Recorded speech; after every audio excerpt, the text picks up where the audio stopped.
बंधुओं नमस्कार।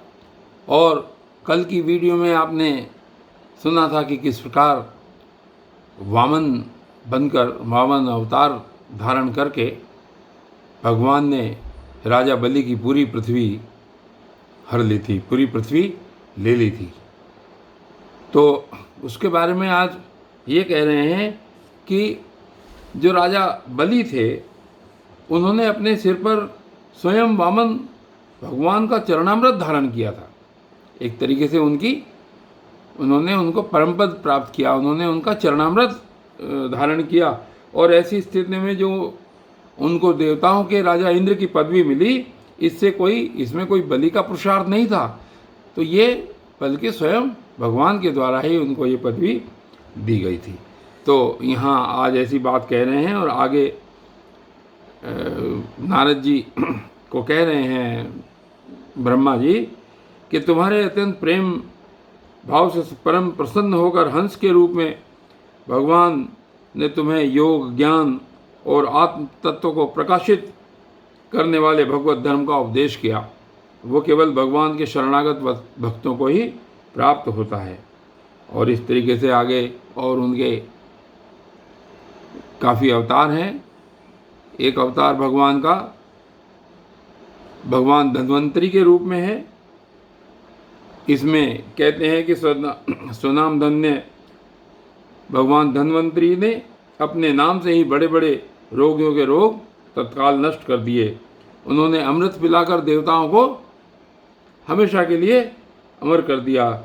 और उसके बाद जो उनके भाग का हरण हो गया था, दैत्य लोग उनके भाग को वापस फिर उनको देने लगे। और इसी तरीके से जो परशुराम हैं वो भी एक अवतार हैं।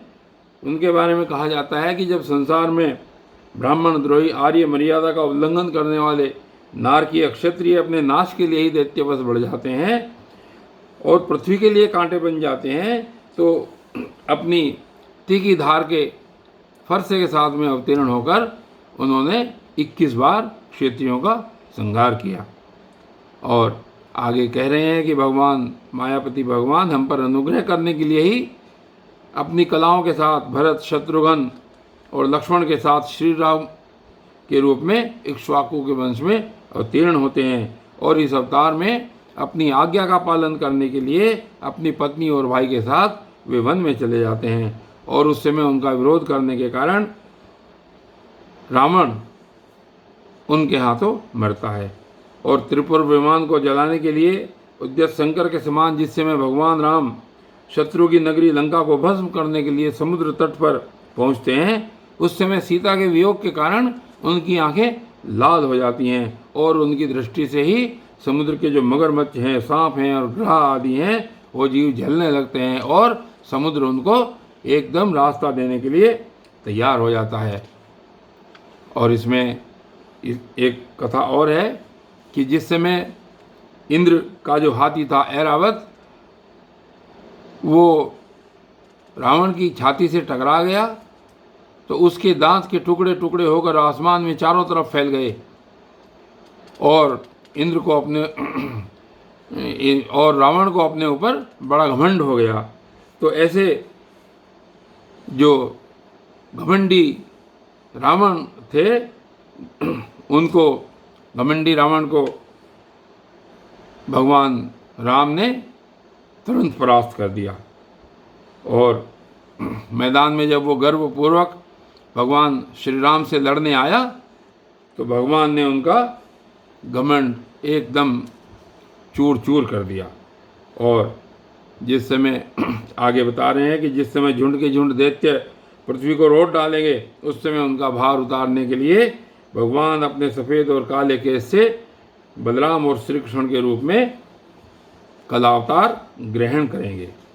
और इसके बाद बचपन में भगवान के और जो अवतार हैं उनके बारे में आगे श्रीमद् भागवत में कथा आती है कि बचपन में ही पूतना के प्राण हर लेना, 3 महीने की अवस्था में पैर उछाल करके बड़ा भारी छकड़ा उलट देना और घुटनों के बल चलते चलते आकाश को छूने वाले यमलार्जुन वृक्ष के बीच में जाकर उसे उखाड़ डालना, ये सब ऐसे कर्म हैं जिन्हें भगवान के अलावा कोई नहीं कर सकता। जब कालिय नाग के विष से दूषित हुआ यमुना का जल पीकर बछड़े और गो बालक मर जाएंगे, तब वे अपनी सुधामयी कृपा करके उस जल को शुद्ध करेंगे और उसमें विहार करेंगे और उन सब की रक्षा करेंगे। उसी दिन जब सब रात को यमुना तट पर सो जाएंगे और दावाग्नि से आसपास का मूंज का वन चारों ओर से जलने लगेगा, तब बलराम जी के साथ वे प्राण संकट में पड़े हुए ब्रजवासियों को उनकी आंखें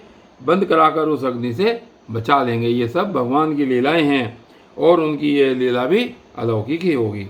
और आगे ब्रह्मा जी कह रहे हैं कि उनकी शक्ति वास्तव में अचिंत्य है। उनकी माता उन्हें बांधने के लिए रस्सी लेकर के आती है और जो रस्सी लेकर के आती है वो जैसे ही बांधती है तो वो 2 अंगुल छोटी पड़ जाती है। इसका रहस्य आगे श्रीमद् भागवत में आएगा कि वो रस्सी 2 अंगुल ही छोटी क्यों पड़ती है। और उसके बाद जिस समय वो श्री कृष्ण जी के मुंह में देखेंगी यशोदा मैया, तो वो उसमें पूरे संसार को देख करके उनका भय दूर हो जाएगा और अजगर के भय से नंद बाबा को छुड़ाएंगे और वहाँ से बचा देंगे। तो इस तरीके से भगवान श्री कृष्ण की अलग अलग लीलाएं हैं इसमें। और कहते हैं कि वृंदावन में विहार करते हुए जब रास करने की इच्छा से वे रात के समय चंद्रमा की उज्ज्वल चांदनी चारों ओर छिटक रही होगी, तो अपनी बांसुरी पर मधुर संगीत की लंबी तान छेड़ेंगे और उसमें प्रेम विवश होकर के आई हुई गोपियों को जब कुबेर का सेवक शंखचूड़ हरण कर लेगा, तब वे उसका सिर उतार देंगे। ये सब बातें ब्रह्मा जी नारद को कह रहे हैं। और भी जो बहुत से राक्षस हैं, जैसे प्रलंबासुर, धेनुकासुर, बकासुर, केशी, अरिष्टासुर आदि दैत्य, चाणूर आदि पहलवान, कोयलापीड़ हाथी, कंस, काल यवन और भौमासुर, मिथ्या वासुदेव, शाल, द्विविध वानर, बलबल, दंतवक्त्र, राजा नग्न के साथ बैल, सम्रासुर, विदुरथ और रुक्मी आदि जो काम्बोज, मत्स्य, कुरु, कैकेय और संजय आदि देशों के राजा लोग और जो भी योद्धा धनुष धारण करके युद्ध के मैदान में सामने आएंगे, वे सब बलराम, भीमसेन और अर्जुन आदि नामों की आड़ में स्वयं भगवान के द्वारा मारे जाकर उन्हीं के धाम में चले जाएंगे। तो ये सब लोग जितने भी हैं, ये सब भगवान के द्वारा ही मारे जा रहे हैं। यद्यपि नाम भीमसेन का, अर्जुन का और बलराम का हो रहा है, लेकिन ये सब कार्य भगवान के द्वारा ही किए जा रहे हैं। और आगे बता रहे हैं ब्रह्मा जी कि माया लोगों को समय के फेर के कारण लोगों की समझ कम हो जाती है और आयु भी कम होने लगती है। उस समय जब भगवान देखते हैं कि अब ये लोग मेरे तत्व को बतलाने वाली वेदवाणी को समझने में असमर्थ हैं, तब प्रत्येक कल्प में सत्यवती के गर्भ से व्यास के रूप में प्रकट होकर वे वेद रूपी वृक्ष का विभिन्न शाखाओं के रूप में विभाजन कर देते हैं। देवताओं के शत्रु दैत्य लोग भी वेद मार्ग का सहारा लेकर मय दानव के बनाए हुए अदृश्य वेग वाले नगरों में रहकर लोगों का सत्यानाश करने लगेंगे। तब भगवान लोगों की बुद्धि में मोह अत्यंत लोभ उत्पन्न करने वाला वेश धारण करके बुद्ध के रूप में बहुत से उपधर्मों का उपदेश करेंगे। और आगे कहते हैं कि कलयुग के अंत में जब सत्पुरुषों के घर भी भगवान की कथा होने में बाधा पड़ने लगेगी और ब्राह्मण, अक्षत्रिय तथा वैश्य भी पाखंडी और शुद्र राजा हो जाएंगे, यहाँ तक कि कहीं भी स्वाहा, स्वधा और षटकार की ध्वनि नहीं आएगी, तब देवता पितरों के यज्ञ श्राद्ध की बात तक नहीं सुनाई पड़ेगी। तब कलयुग का शासन करने के लिए भगवान कल की अवतार का रूप ग्रहण करेंगे।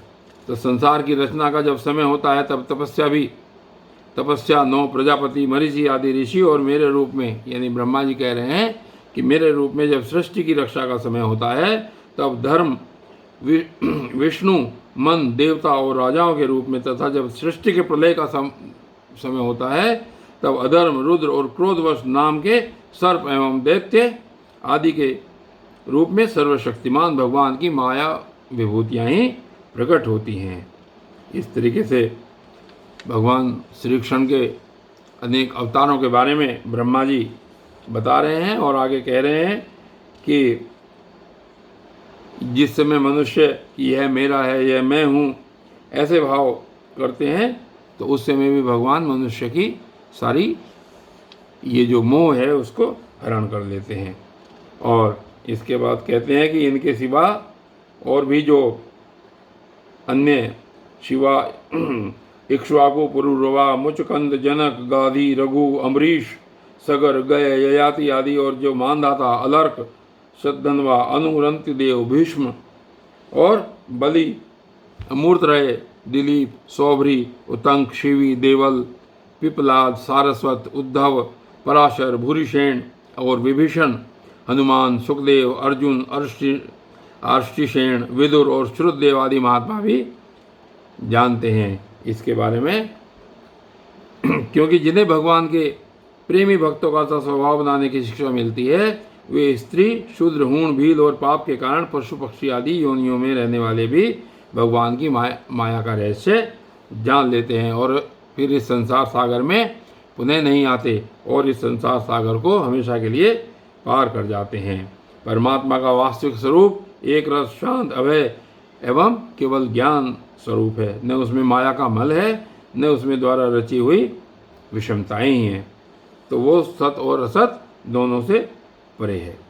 इस प्रकार यहाँ पर नारद जी को सब कुछ बता रहे हैं और आगे कहते हैं कि बेटा नारद, संकल्प से विश्व की रचना करने वाले षडैश्वर्य संपन्न श्री हरि का मैंने तुम्हारे सामने संक्षेप में वर्णन किया है। यानी ये जितनी बातें बताई हैं ब्रह्मा जी ने ये सब संक्षेप में बताई हैं और कहते हैं कि जो कुछ कार्य कारण अथवा भाव अभाव है वह सब भगवान से भिन्न नहीं है, फिर भी भगवान तो इससे पृथक भी हैं ही। भगवान ने मुझे जो उपदेश किया था वही भागवत है, इसमें भगवान की विभूतियों का संक्षिप्त वर्णन है, तुम इसका विस्तार करो। आगे कहते हैं कि जो मैंने तुमको भगवान की विभूतियाँ बताई हैं तुम इनका आगे विस्तार करो। और कहते हैं कि ऐसा निश्चय करके इसका वर्णन करो जो पुरुष भगवान की अचिंत्य शक्ति माया का वर्णन या दूसरों के द्वारा किए हुए वर्णन का अनुमोदन करते हैं अथवा श्रद्धा के साथ नित्य श्रवण करते हैं उनका चित्त माया से कभी भी मोहित नहीं होता। तो इस तरीके से आज ये ईश्वर की विभिन्न विभूतियों का वर्णन यहाँ पर समाप्त हुआ और कल की वीडियो में आगे क्या होता है देखेंगे। तब तक के लिए धन्यवाद।